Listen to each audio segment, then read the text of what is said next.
All right. What's going on, everybody? It's your boy Rana out of Houston, Texas. Guys, welcome to the Real Estate Anarchy podcast. Guys, we are super excited to bring you guys not only the greatest information on the planet, but the latest information. People who are doing business in this market right now. Listen, this is the no fluff, no hype. I'm not here to toot anyone's horn. If you want me to do that, this is not your podcast. You need to log off right now. Don't waste our time by watching it. Don't waste your time, right? We're live on Instagram. We're live on Facebook.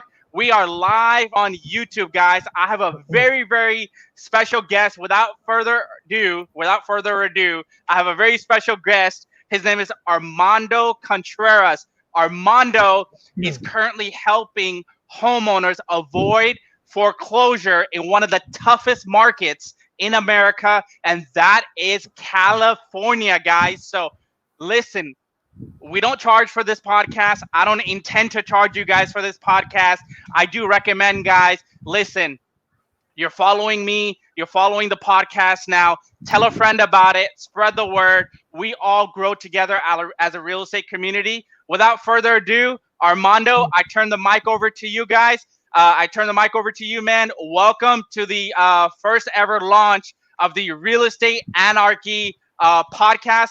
Tell us about who you are and what you do and why are you on this show? Man, Ron, I love your introduction, man. It's hooking. I actually want to give like people money just to interpretate you, man. We'll talk about that later, but maybe we could do like a giveaway or something where I give out like $20 to the top 5 people that make the best impression. We'll talk about that later, but yeah, let's do something like that. Start giving money away. It doesn't hurt. You know, we're making money anyway, right? So, absolutely. My name's Armando, born and raised in LA, worked the whole LA market, started in South Central LA. My focus is pre-foreclosures. A little bit about my background. I was pretty much, again, born and raised here, come from a working class family. Both my parents, they worked all day. The type of people my parents were, where they literally ate beans and potatoes every day to save up enough money to buy a single family property in a very poor neighborhood of here in LA called Pacoima, which is in the Valley. So because they're working all day, I spent a lot of time with my grandma, and she didn't really like me.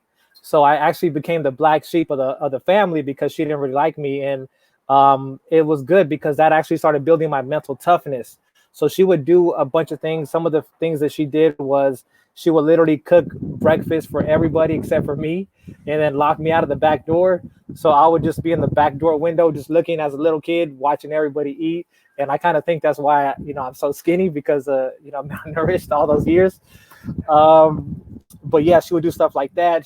She's old school Mexican, so she would get the lasso, tell me to run, throw it around me, squeeze me, and just keep pulling until my body just gave and I dropped to the floor, hog tied me, and I had asthma, so my face was literally in the dirt while I'm trying to breathe with asthma. I probably felt like I had coronavirus or something. Sounds like you're getting abused, man. What's going on there?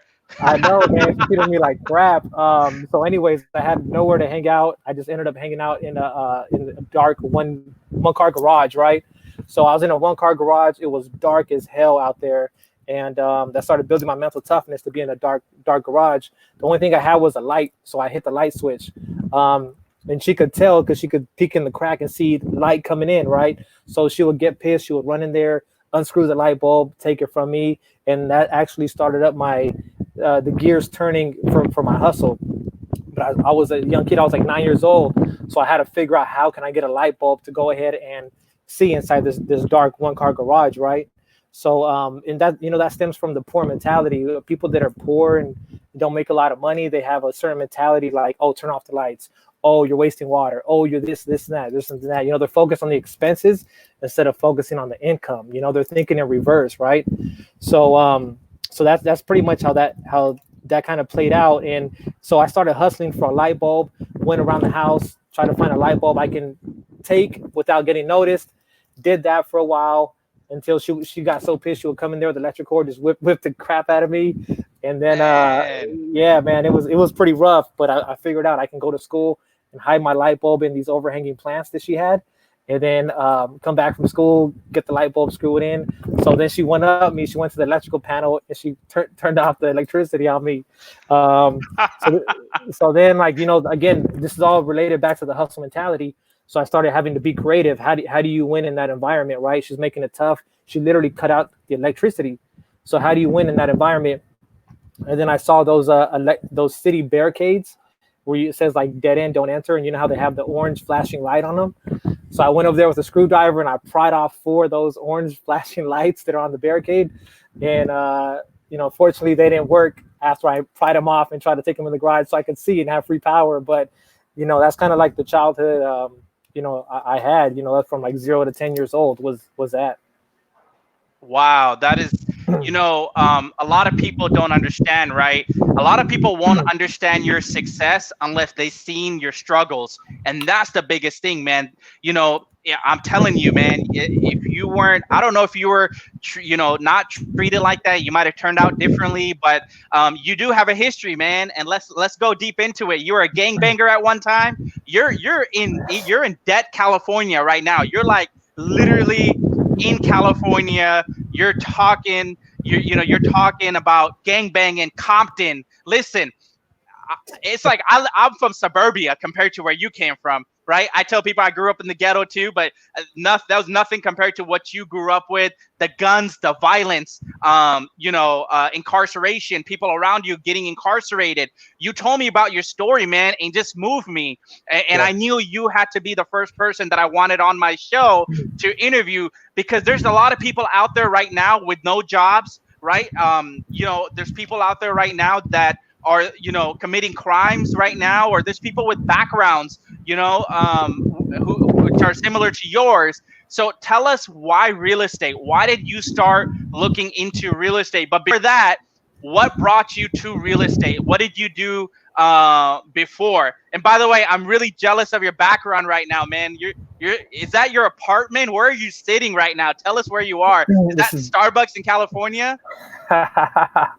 All the Starbucks are closed, man. This is beautiful Marina Del Rey. Check it out. Wow. So you're here. telling me you didn't pay somebody to be in there? You didn't Ty Lopez us, did you? Yeah, I got like 3 Lamborghinis coming right now, man. Awesome, man. Awesome. Yeah. So I love your background, right? I love your history, what you've been through. Again, what led you to becoming Armando Contreras, the real estate investor who's thriving in this market right now in California? What are you doing differently?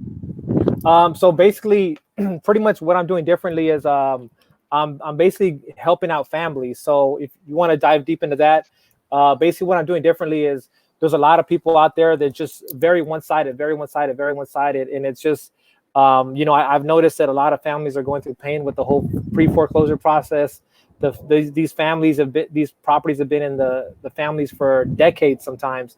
And there's so much pain in that, sometimes these families, if you can help them save the property, instead of helping them sell the property, then you arrange the business deal where you're making just as much as an assignment fee. Then why not knock out 2 birds in 1 stone? You gotta do a good deed, make the world a better place, and also make as much as you're gonna make in an assignment fee, 10, 15, 20, 30, 50 grand, by helping them save the property. So there's multiple ways to attack the game, basically. So yeah.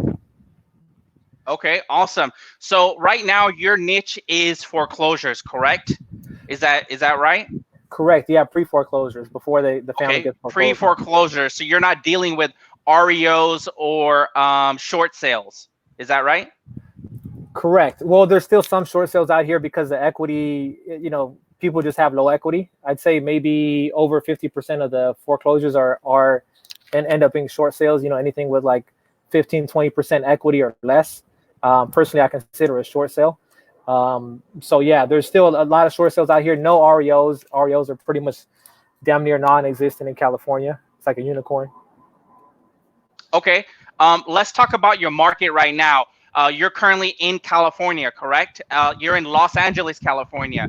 So let's talk about the Los Angeles market right now as of 4/13 during COVID-19. So today, April 13th, the market is good. You know, I focus on foreclosures. So when the shit hits the fan, I actually do even better, which is a beautiful thing. So um, if my business was thriving 2 months ago when foreclosures were at an all-time low type of thing, then my business is only going to get better as foreclosures go at an all-time high. You know, and again, I'm helping people. So the market right now, what I'm noticing, at least with the sellers on that side, is that the sellers are realizing that something's going to happen with the market. The sellers are realizing that there's going to be a shift in the market. So a lot of these sellers are, you know, they remember 2005, 2006 when the market spiked, and then 2007 it just dropped, right? So they remember that, and some of them are thinking that we're right here at the top of the spike because, you know, they feel that something's going to happen. They feel the panic, the uncertainty of the market. So some of these sellers are just like, hey, I want to sell, you know, get me out of here. I seen what happened in 2006, 2007. So let me beat the gun. So that's what I'm noticing. I'm noticing people who have equity because they haven't been employed for a month. Now they can't just go and get a refinance. So if they lost their job, you know, they have no other choice but to sell because that's the only way that they can tap into that equity. So that's what I'm seeing out here as far as the market out here. So. Okay, awesome. And then let me ask you right now, during coronavirus and COVID-19, there's a lot of wholesalers who have stopped wholesaling and they're in much less stringent markets than yourself, right? What Mhm. would you say to those wholesalers? And first, if you can tell us how COVID-19 has affected your business. It's raised my business. So, you know, again, if my business was doing good pre-COVID-19, pre-panic, the panic it only you know, fortunately it helps because it allows me more people I could contact, more people I could talk to, inform, and that I could help with their situation. So whether it's selling the house or saving the house, or either way, regardless if what door they pick, A, B, C, D, E, I'm still, you know, making money regardless. So and that's just how I design my business because I know how the foreclosure game works. And, you know, talking to somebody for like 30, 60, 90 seconds, I could figure out if that person's going to have to walk in the door A, B, C, or D. And I kind of know what angle that this person's going to have to travel down to get the result that that person wants. I'm not pushing my agenda on the person, finding out what these families want, and then monetizing that, you know. And again, I'm doing it in ways where I'm helping the family and making as much as I would make in an assignment fee. So it's a win-win. Okay, awesome. So speaking of win-wins, how do you structure yourself as an authoritative figure when you're dealing with sellers that are going through foreclosures in a time like this, where they're getting a lot of different news on the media, they're getting a lot of different news from Facebook, right? Because Facebook is the judge, jury, and the executioner, right? We make our own decisions on Facebook, and that's what people do. So how do you position yourself as the authoritative figure? Yeah, so basically, you know, knocking on doors for this whole time, we kind of didn't get too much into that right now, but knocking on doors for so long allowed me to sit in so many living rooms, so many kitchen tables, and really find out how the banks are really treating these people, find out the mentality of these people, and what they really want. So pretty much the way I become an authoritative figure is by proving to them that I'm pretty much the leader, the expert in the whole California area, because that's my whole territory, California. So I do that. And even people who pick up the phone, like the other week, you know, what do you want? Don't waste my time. I'm able to turn that person in like 5-10 seconds. And next thing you know, the person is opening up to me, you know, telling me his whole life story. So it's letting them know that I know my shit, basically, and I'm not here to fuck around, and I'm going to be that one person that would help save them. I think I even said something like that. Well, I'm the one person that could help you, type of thing. I said something like that. I forgot exactly what I said, but it's shocking them, and then it's you know, proving my point, you know, on top of that. So that's what I do. On top of that, I have so many satisfied customers that I've helped, who would literally do anything for me. And if I need to, I could just say, well, call the person, you know, where are you at? You're in Napa? Okay, I just got a client over there. Call, you know, let's talk to this person in case you want to see how I get down on my business. San Jose. So you work heavy on referrals. That's a big nugget, right? Um, So your business is a lot has to do with referrals. If you help someone, they tell someone else that you helped them get out of this situation, because broke people know broke people. Right? A bird of a feather flock together, right? yeah, Wealthy people know wealthy people.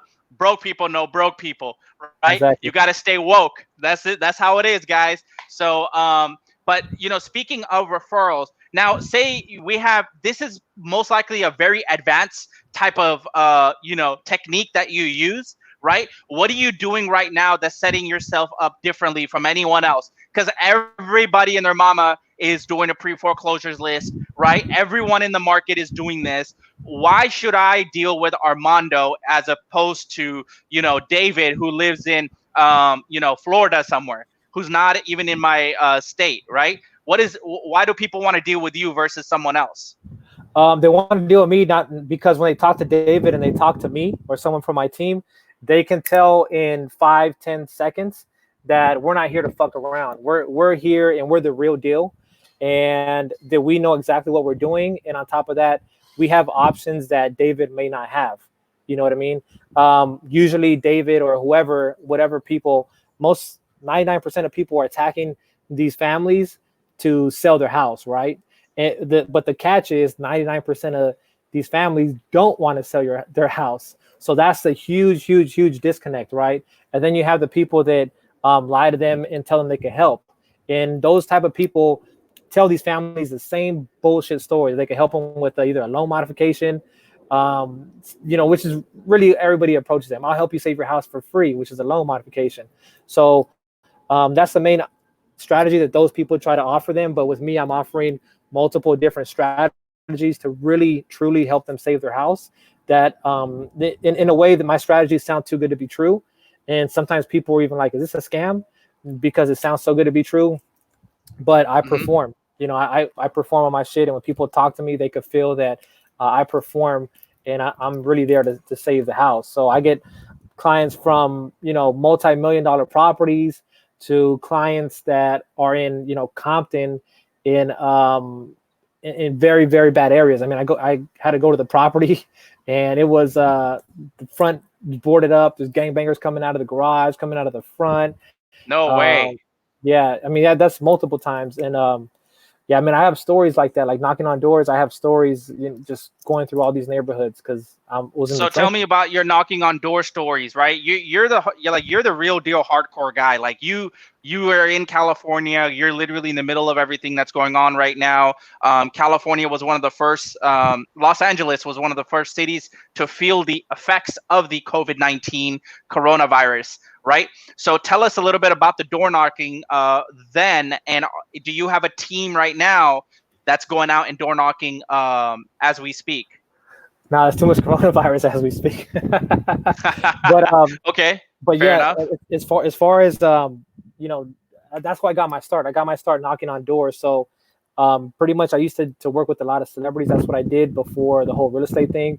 Was I was in the film industry and traveled the world worked with a whole bunch of celebrities. When I finished, I was working with J. Cole. I was traveling with him. We were going to Google campus, having meetings there, YouTube, Twitter, and just talking with their people. And it was just J. Cole, his manager, and me. So I was really, really tight with a lot of these celebrities, lived with a lot of them, traveled in their private jets. So I was, really, really in the circle with these people.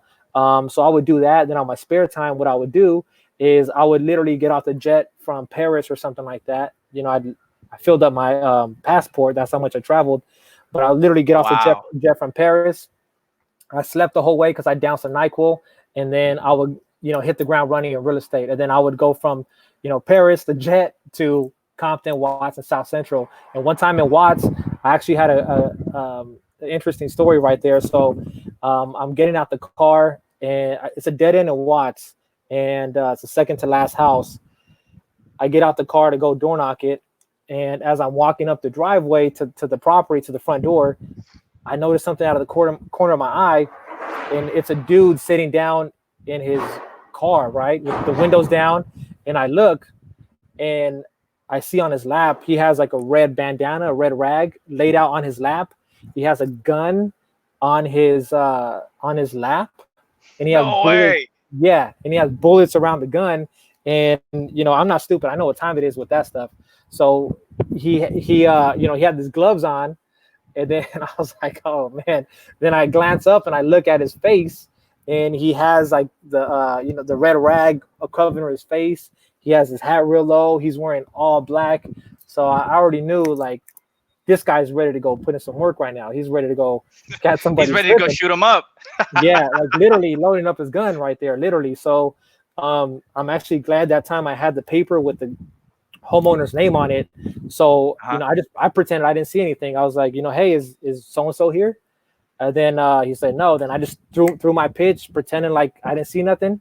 Threw my pitch, said I could help him, and here's my business card. I gave him my business card, and then I just walked down the driveway and back to my car, and I was out of there. So No way. That's insane, man. How do you man, honestly, I would literally be shitting my pants if that something like that would happen. I mean, especially in a area like that. Let me ask you, was that more of a blood territory or Crip, or what did you just kind of, yeah, well, you said red, so it yeah, had to be a blood territory, right? yeah, it was red. It's Watts. I forgot what street it was, off of Compton Boulevard and 100 and something. There's some train tracks right there. But when you come to LA, I'll give you a tour. I'll tell you, we can go exactly to that property. Nah, no, thank you. I'm good. Speaking of that stuff, if you want to hear another story, so yeah, let's hear it. I was flipping a house on 56th Street. I think it's 912 West 56th Street, Los Angeles, California, 90044. I think it's 912 or 907 or something like that. Off of Slauson in Vermont, for those of you that are in LA. So I'm right there on the porch. I got workers there, workers inside working, right? I don't know if you've been over some rehabs. It's a construction site, so you want to get some fresh air. So you go to the porch or the front area just to breathe some fresh air, right? Because there's so much shit going on inside. So I'm there. One of my workers is in the front. I forgot if he was doing the front. I don't know if he was loading some stuff out of his truck. And then I'm checking my phone. I'm still doing my business, trying to get more deals. I source all my own deals.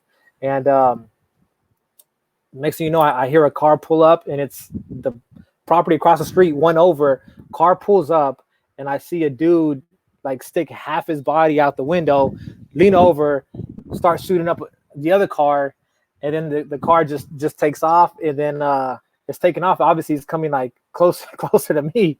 So I jump in. They thought you were a part of it. They thought you were somebody a part of it. Well, I don't know what they thought, man, but I just jumped in the doorway and tried to hide behind, the doorway. And then I yelled to my worker who was in the front, get down. Good thing there was a brick wall in the front. He was able to hide behind that. But if you see on my Instagram, I think it's like my second to last picture, you'll see the tape, and they actually tied the tape to my flip on the crime scene. So that's how kind of, it's a war zone, basically. It's a war zone. But sometimes people, I think we had this conversation before, but there's so much money in the war zone. That property, I think I got it for like $220-ish, and then it sold for $485. And it was I had to do an open house like the next weekend, and there was so many candles across the street because unfortunately the guy passed away, that I had to delay my open house for 2 weeks, because when somebody passes away, they light all the candles and then they start partying out there in the front. So there's party going on. There's parties, there's candles. They, graffitied on a cardboard and hung it from the wall right there where the guy passed away. And I had to wait like 2 weeks for all that stuff to clear out, man. So it delayed my flip time 2 weeks. But it's crazy because as soon as that was gone and I opened up my flip, there was like, Caucasian people going to see that. And now in my head, I'm thinking like, do you know what is happening here?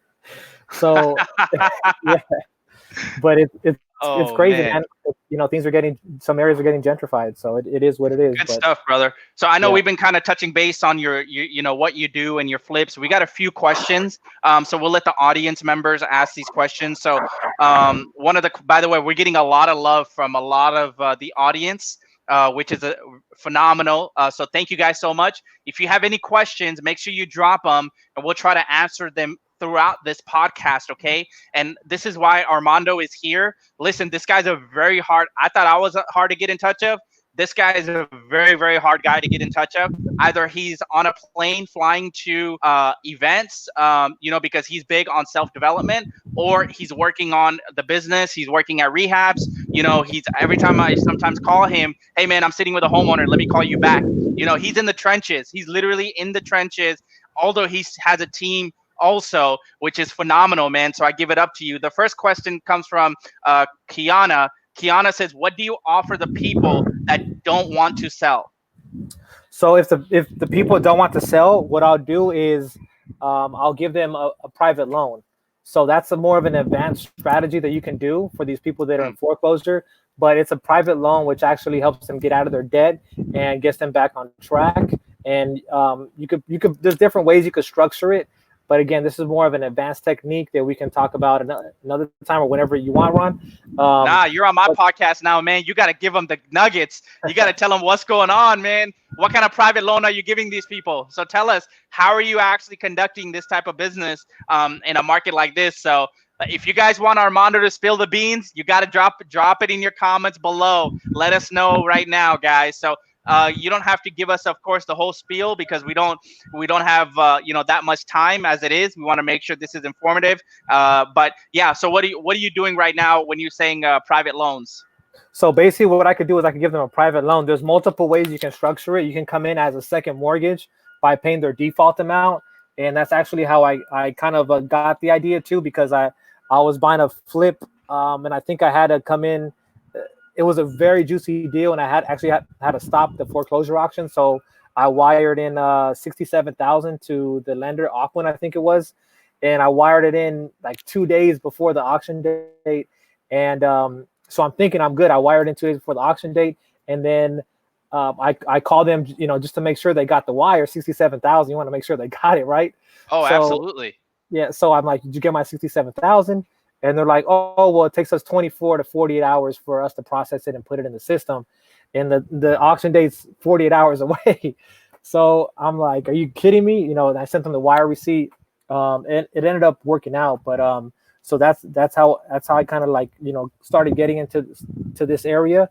But basically what you could do is you could structure it two ways. You could structure it as you come in with a second mortgage and you just pay off their default amount. In that example, I paid off $67,000, and then on top of that, you could add whatever fees you want on top. Points. Your interest rate it's all negotiable at that time because it's a private loan, right? But just be careful because there's certain properties types or different things that start getting very risky.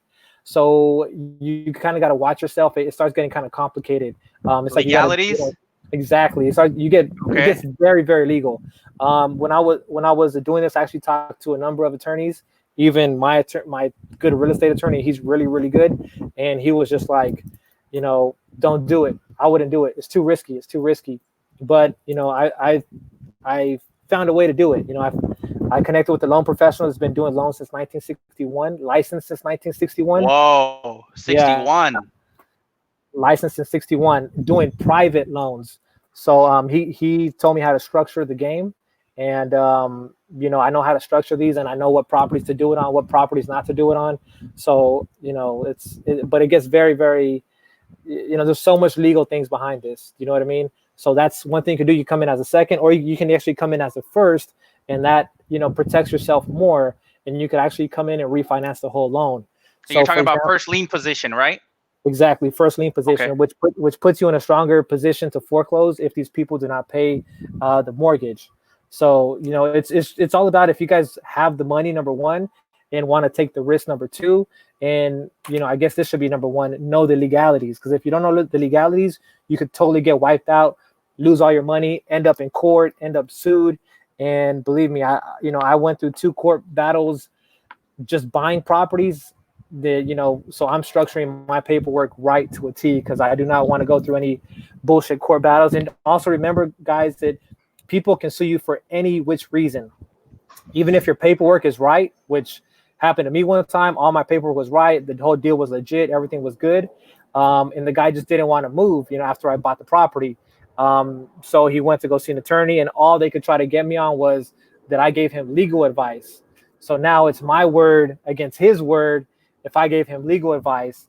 And at that point, you know, I don't know if you guys have been through any lawsuits, but at that point, you're just know that you're guilty until you're proven innocent when in a civil lawsuit, you know. And you have to have your contracts written up great, where you actually go to a mediation / arbitration instead of having to go all the way, you know, deep into the court battle, because that starts costing you 50 to 80,000, lasts about a year or two, and there's no guarantee that you're going to win.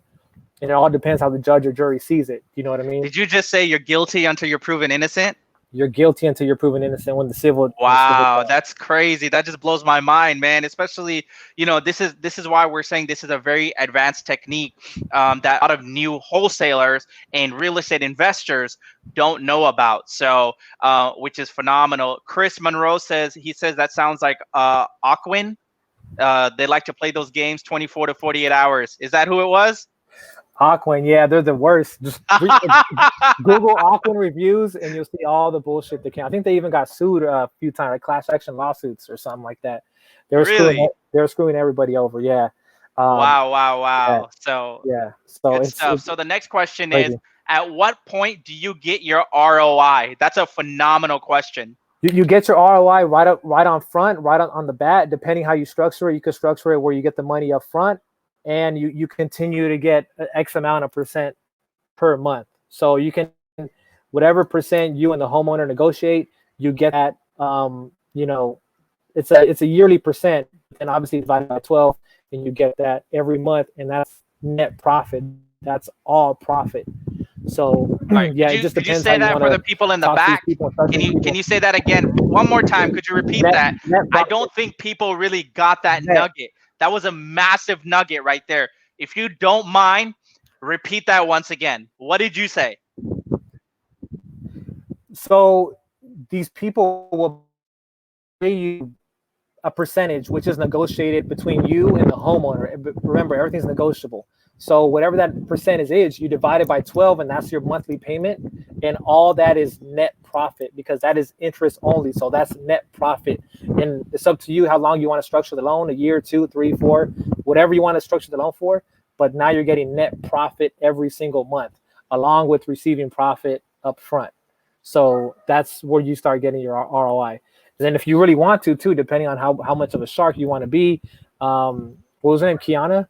You could even structure it where you're getting money on the back end when they exit the deal. So it just depends how you want to structure it. You know, everything is extremely negotiable. That makes a lot of sense. So Kiana says, who's your attorney that helps you structure these deals? That is the big question here, right, guys? I'm sure Armando pays a lot of big bucks to that attorney. Armando, if you want to have that question answered offline, you're more than welcome to. I won't hold you to it, man. It is what it is. But tell us a little bit about the attorney. Like, you don't have to say the name, but tell us what the attorney does for you, so these investors that are going out there, they know what to expect from their attorneys. So it's there's certain properties you could do it for, and certain properties you can't do it for. So that's first how it works. Second, there's a way where you write it, which has a ton of disclosures. I think we literally have about 80 something pages of disclosures, because that's how legal this stuff gets. So again, you know, I don't want to go back to court on bullshit, especially because I'm not doing nothing wrong. It's just a headache. It's just a waste of time. So that's really what it is. It's mainly they're just doing a ton of disclosures, and then on top of that, structuring the loan docs. So yeah. Okay, so you said structuring the loan docs, and then what else did it do for you? Disclosures. So you disclose disclosures. Everything. Correct, because these people they're in pre-foreclosure. So you have predatory lending laws, which are huge, especially in the state of California. You know, Texas, it might be a lot more lenient, because Texas, they just don't care. They don't give a fuck. So we don't give a fuck. Yeah. So out here it's very, you know, as you know, tenant friendly, very homeowner friendly, very, Well, we're a non-disclosure state. Got it. Yeah, exactly. So that's pretty much how it works. You have to be very, very careful with these people. So you have to have every disclosure you could think about, because obviously 1, 2 things are missing. Now you have holes in your thing if you ever go to court. Remember, you're structuring this all up as if someone went to court, because it happened to me already. They went to court on some bullshit, and I had to produce all my paperwork and say, look, everything's there.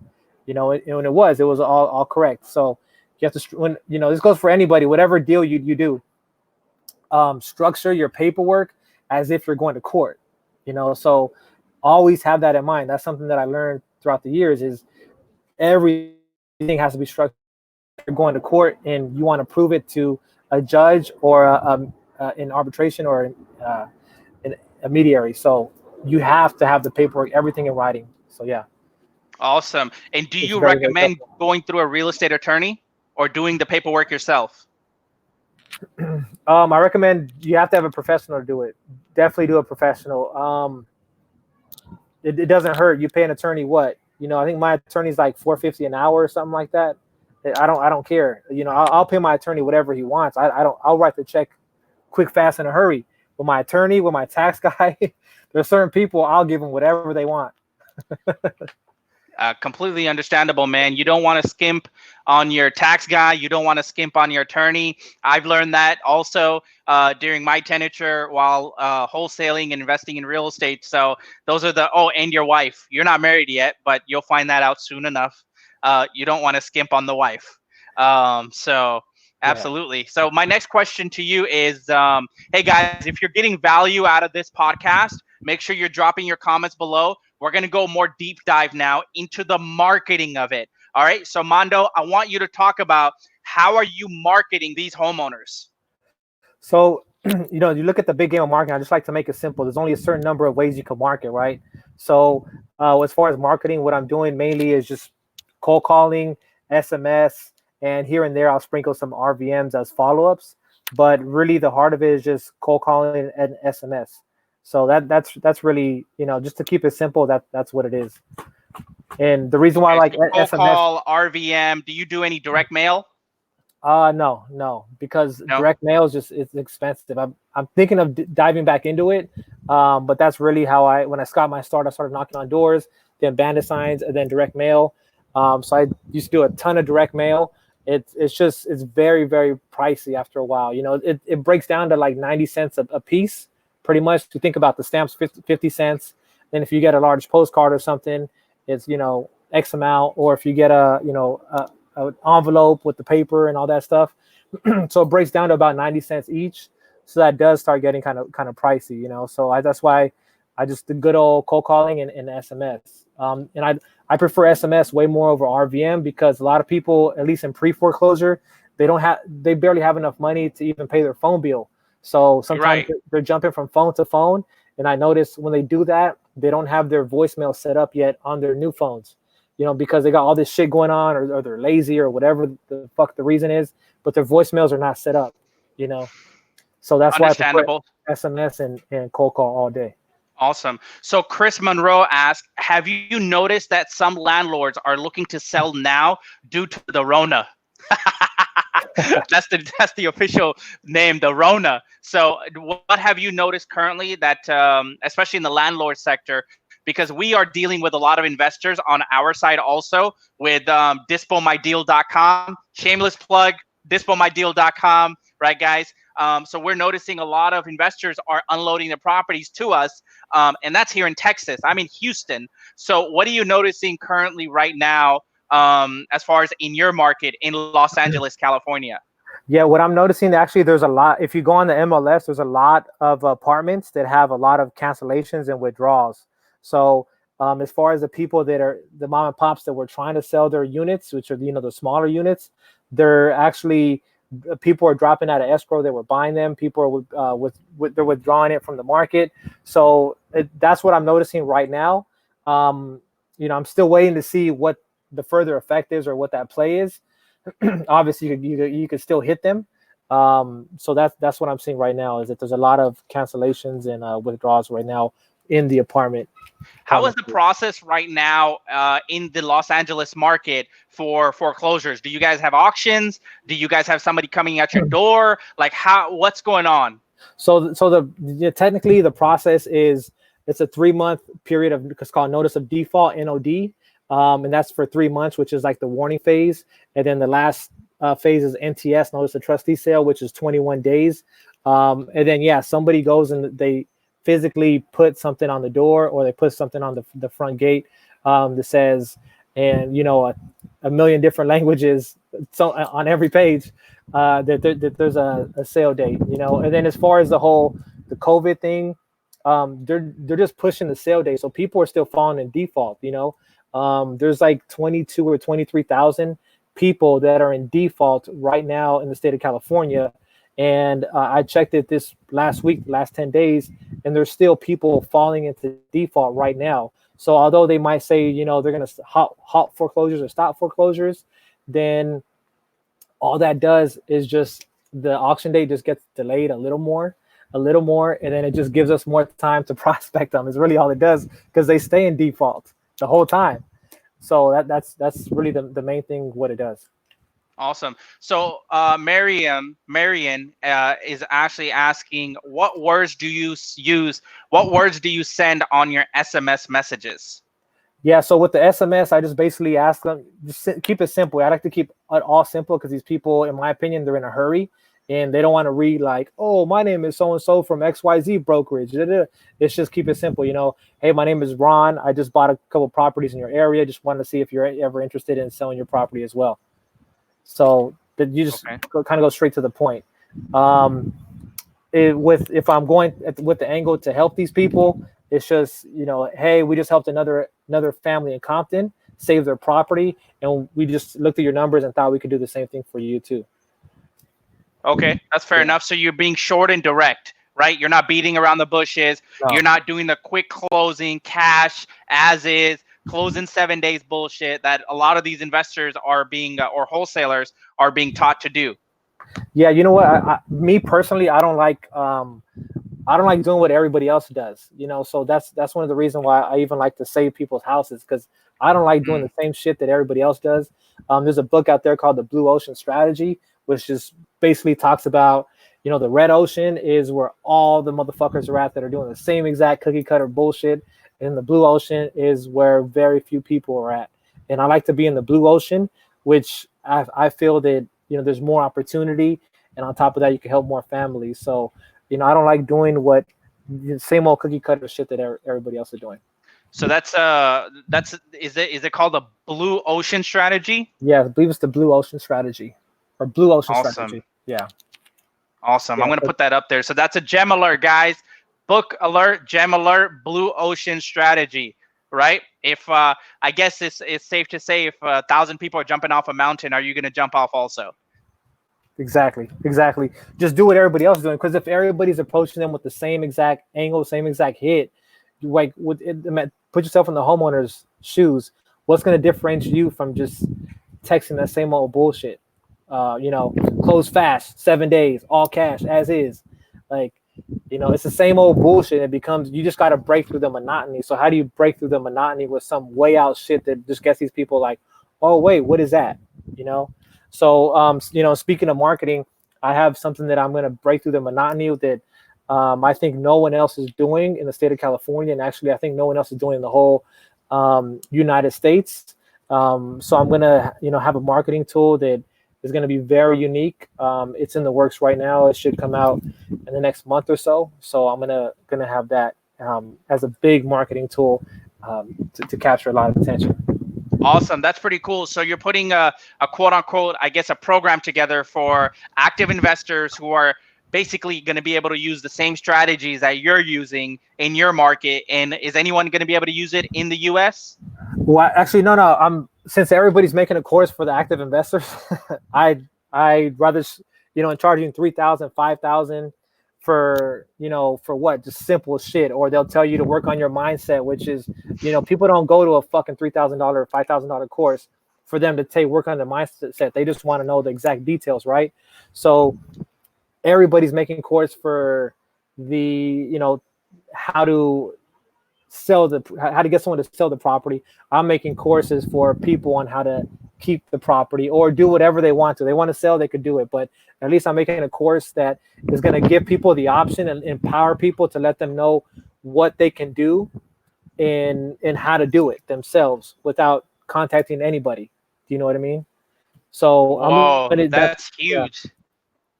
Yeah, That's yeah. freaking So huge right now. That is awesome. yeah, and the problem is with the whole pre-foreclosure game is that a lot of these people are getting tricked. A lot of these people are getting approached by, these bullshit agents that put people in the houses in 2006 and they all lost the house.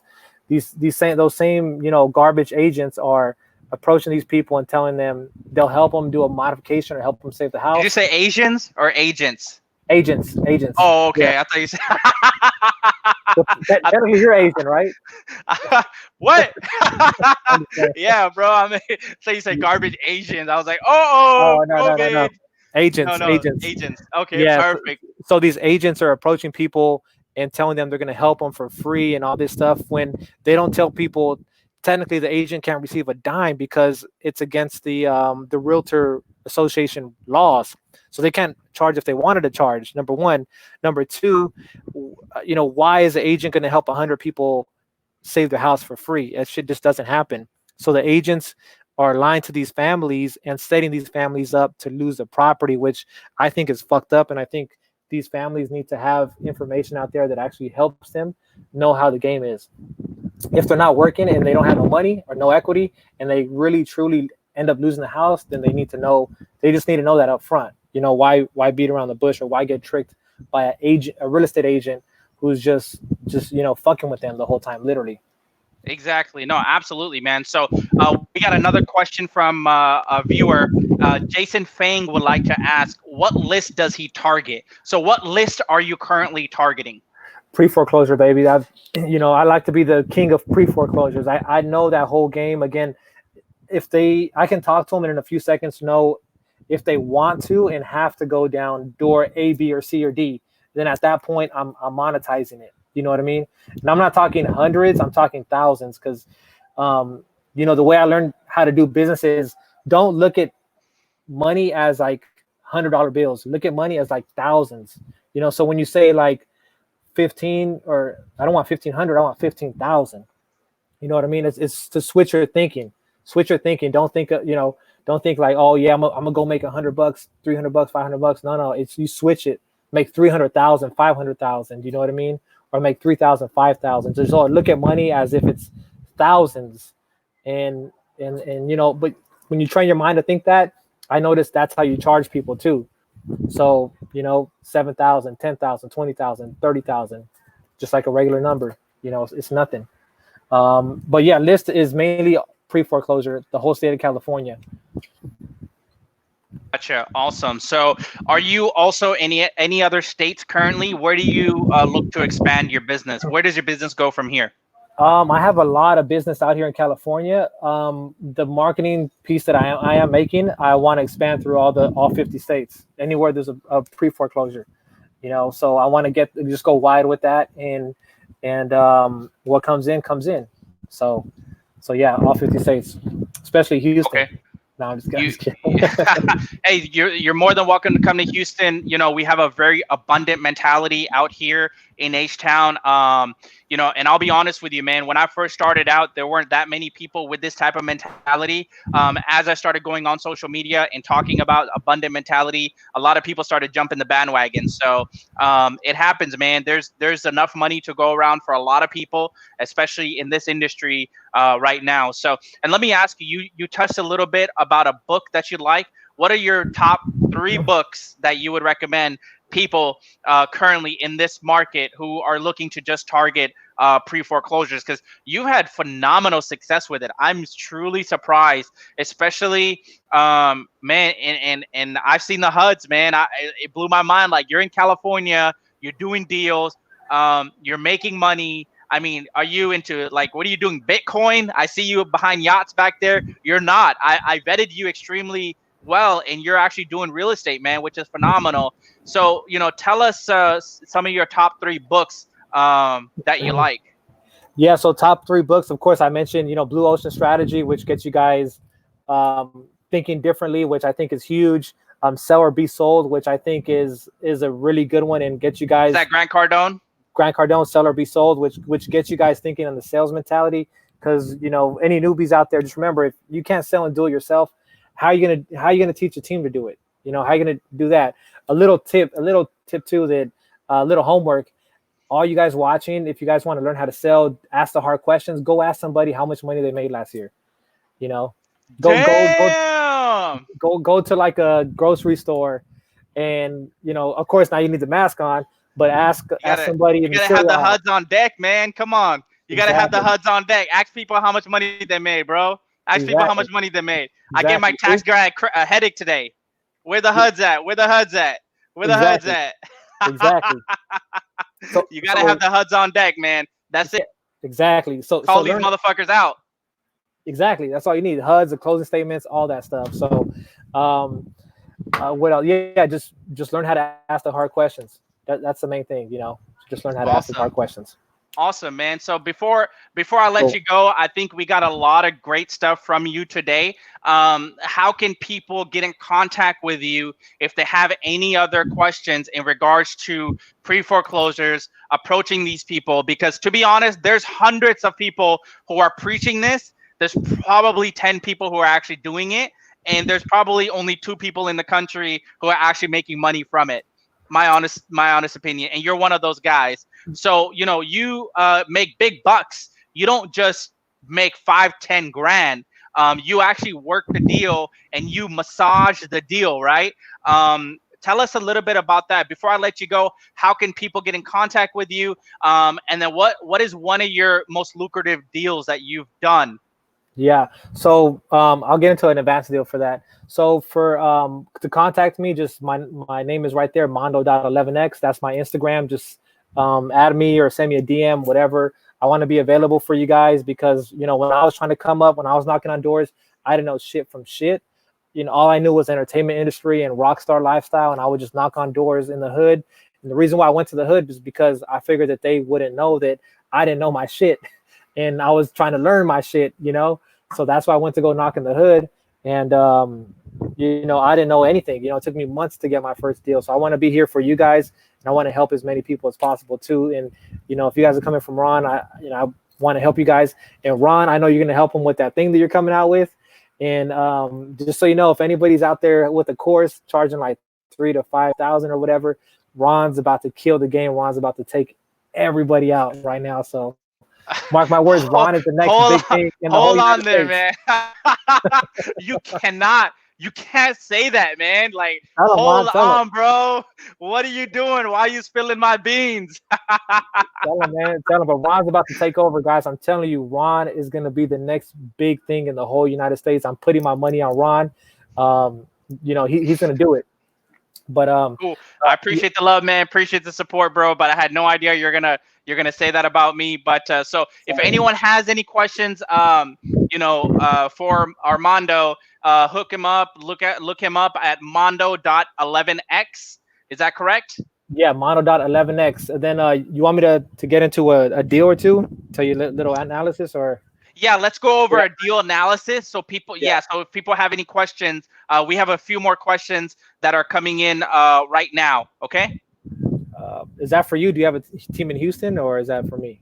No, that's probably, I don't know who that was for, but I'm in Houston. Everyone knows we do, but do you have a team? He has Rana in Houston. We're gonna hook him up with deals. So, if you have any leads, pre-foreclosure leads that you want to work with Mondo, hit him up. Yes, so that's what people are asking. Do you? I know what they're asking you. So yeah. Okay. Cool. So to get into a deal, we didn't really touch this. There's a lot of things we didn't touch this podcast. Maybe we'll have an advanced thing and throw it on your platform or something like that. But an advanced deal. So this is a pretty lucrative deal, and this involves the whole subject to game. So there's a lot of I think there's a lot of wholesalers out there where if they learn the subject to game, that could take their whole toolbox to a whole nother level, and the money crazy, man. That's gems right there. Gems. You literally just said subject to is where it's at, and that's how a lot of people are changing up their strategies right now. So you said it, man. Subject twos.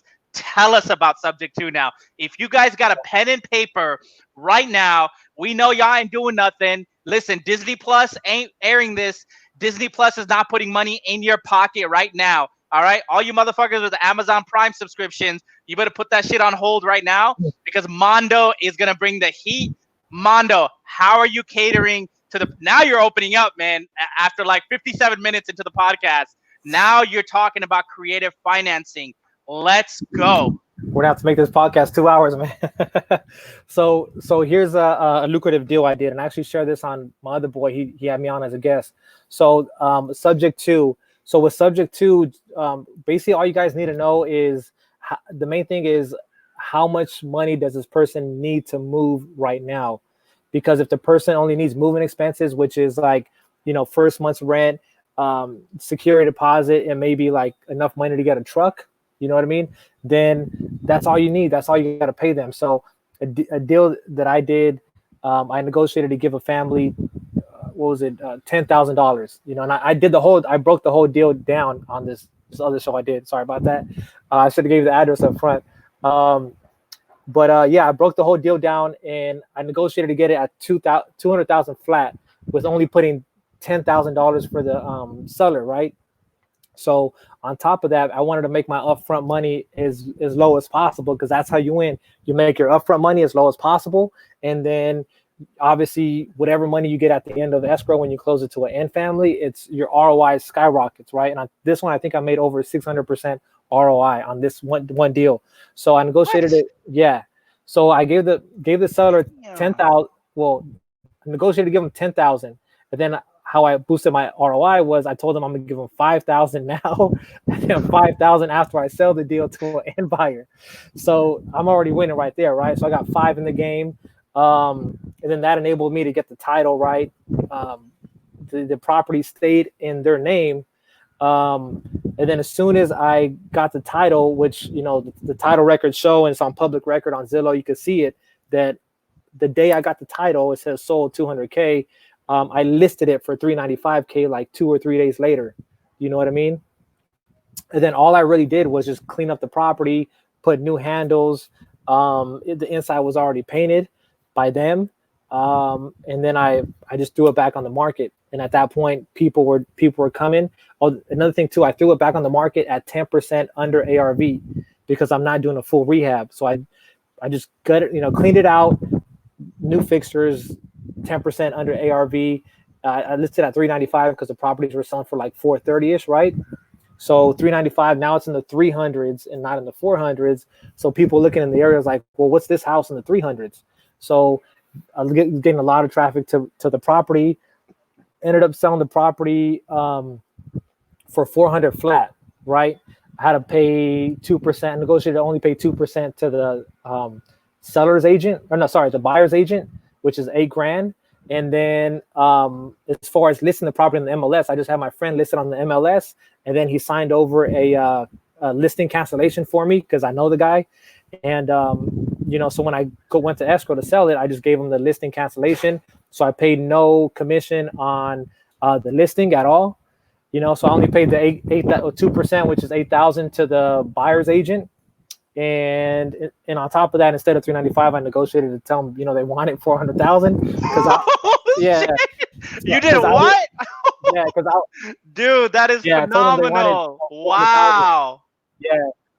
So and plus, good thing I was there when the family came to walk around it, right? I was there, and me looking how I look, I dress super regular. I'm not all like, with the bullshit Gucci shoes and the bullshit Gucci shoes like a lot of these, wholesalers do nowadays, bullshit watch and shit like that. Hey man, don't talk about our watches like that. What's wrong with you? But you got a nice S-Class AMG. I'm gonna tell you that much. You're a very humble man, right? I was the only wholesaler with the H1 Humvee, and then my boy Mondo had to up me a little bit and say, "Yo, Ron, I bought one too." Oh shit! So there's literally only 2 wholesalers in the entire country. 2 wholesalers in the entire country who drive an H1 Humvee military edition. And there's 2 people on this podcast right now. The other guy's Mondo and me. So that's awesome, man. That and that's a sign of success. A lot of people don't understand. They see the flaunting, and they see this, and they see that, right? when people see videos of me, I've literally got messages of people saying, hey, I was attracted to you because I didn't see you come out of a private jet. I didn't see you come out of a Lamborghini. I didn't see you come out with, a quote unquote exotic car or anything like that, right? My wealth is my family, right? People get, reason why I started this business was because to provide my family a certain type of lifestyle. And I think and I believe that's where a lot of the people who have their head on straight, who are doing this business the right way, because gurus will blow themselves out all the time regardless. I mean, I know a lot of people who were preaching, hey, here's how you do the business, here's how you go do this, here's how you go do that, and they're no longer in business, right? It happens. It's okay. Shit happens. People move on. But yo, you got this. If you have shiny object syndrome, you're not gonna last long, especially in this game. But man, mad props to you. You got the toys. We got to get you on the watches for sure, man. But and there's nothing wrong with that. You work hard for it, and that's what you do. But it's blowing my mind right now how you just had a 600% ROI. That's ridiculous. I can't even believe that. Yeah, over 600%. Yeah, and the key is you just got to have a very small upfront fee. So that's why I'm saying a lot of wholesalers, if they have an extra 10, 20, 30,000, which I'm sure they do, all they need is that, and they structure, again, it's all negotiation. They just structure it right. Now they're only in it for 20, 25 grand, right? After paying the seller just whatever they need to leave, after paying escrow to get the title and a clean title, and then paying a little something just to fix up the property. It's like, and not even fix it up. You just make it like rental ready. You know what I mean? Not even an ARV. Just and it has to be something fast. It can't be something that's like a dump. You can't do it to those type of properties if you want to do it fast. You do it more to the properties that are damn near rental condition, because again, when I showed on Zillow on my last show I was on, it was like 2 or 3 days later, boom, had it back on the market. You know what I mean? So that's the key, is the low upfront entry and then the high spread in the back end. Awesome, man. Awesome. Yeah. There's some people who are looking to hire you as a mentor in California. Yeah, let's do it. Well, actually, it's all good. I'll send them your way, man. You get the money, man. It's your podcast. No. We abundant mentality once again. So Anthony Ellis says, "Don't mess with me. I'll be number 3." Anthony, we're waiting for you. We gotta have the click. We gotta have the H1 click. Buy it this week. Awesome. Yeah. That's it. So let's go. We're getting a little bit an hour above the limit here, but I just wanted to come up and bring you guys all the heat, all the questions, kind of put Mondo on the spot also. If you have any questions, make sure you drop your questions at the bottom of this screen. Make sure you guys are subscribing to his Instagram. The guy's a pure genius. He knows what he's doing. He's in the market right now. He knows what's going on. And the best of all is he's helping homeowners in this market right now, right, guys, during COVID-19. So another thing, a lot of you guys have tuned in. Sorry, again? Sorry about that. I thought you were stopping. Go ahead. Sorry. Yeah, bro, you don't fucking cut me off on my own podcast. What's wrong with you? No, I'm good, bro. I'm good. Mondo, thank you so much. If there's any last questions, guys, listen, if there's any last questions, I think we probably at one time had a little over 60 to 80 people tune in and out of the podcast. Okay, this will be live. It'll be recorded on YouTube. So if you go to youtube.com/RonRana1, you guys will be able to see the podcast uploaded on there also. All right, guys? Also, too, I wanted to mention one more thing, too, is, sure. For the intermediate and advanced people in, the reason why I say, like, people buying all this bullshit is because, all this money that we're making in real estate, Ron, and yourself, too, it's like all this money just buy a business. So something that I'm doing right now is I'm actually I invested into a medical business. It's actually helping all the frontliners with the whole coronavirus, and it's helping them boost their immunity. So I just got into that last week, and I invested some money into that. So now I'm one of 3 partners. There's 2 doctors and then me. So we're with all this money, you could do good and help people. So the way I like to do business is not just shark people, because I'm sure we've seen people that are online and talking to families that got cancer and they're still sharking them down for trying to get them down lower and lower, and the wife is crying because her husband's dying from cancer type of thing. To me, that's super fucked up. So the way I do business is I like to make money and help people at the same time, because when you die, no one's really going to remember how much money you made. It's not about the fucking money. It's about how many people you helped and using that money to help other people. So that's why I'm investing in this company where we have some immunity things going on, where we have actually gave this to many frontliners who are dealing with COVID patients. And these frontliners have actually dealt with COVID patients for weeks now. And these frontliners, which is doctors, nurses, all that stuff, they have not got the coronavirus because their immunity is very, just boosted. So this helps prevent coronavirus for the frontliners, which are the soldiers. And, this is like our 9/11. So we got to help these people. So this is what I'm doing is putting up this money and helping these people. And, it's making a business out of it. You know what I mean? And now a foundation actually looked into us, and now foundation's looking to donate money for us. So now we can give this procedure to more and more frontliners and just have more and more treatments. You know what I mean? So the money is just about helping people, man. And yeah, so I just want to leave off with that. It's more than deeper than the real estate. It's just using that money to go help a cause, go help people, open up a business that's going to help more people. So that's what I'm doing, and that's what I invested in. That's where my money goes. So yeah. Awesome. I think that's a phenomenal way of putting it. Mondo, thank you so much for your time once again, guys.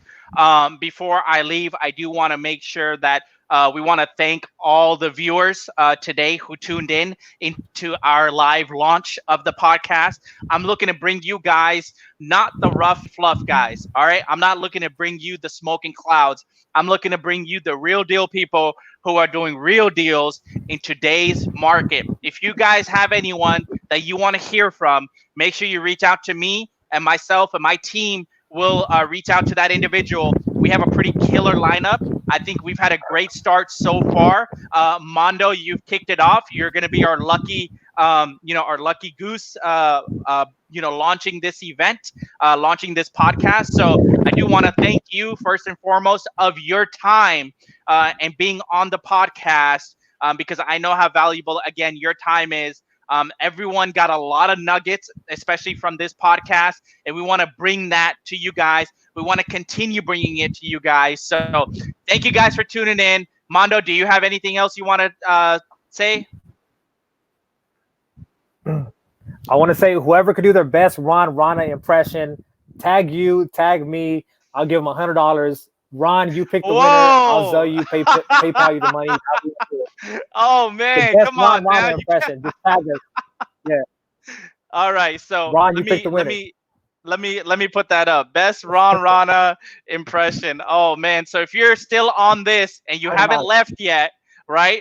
Normally when people say thank you so much for tuning in, they start bopping out, right? So if you're still on this, let's see here. Best Rana impression gets $100. What are you doing? Venmo?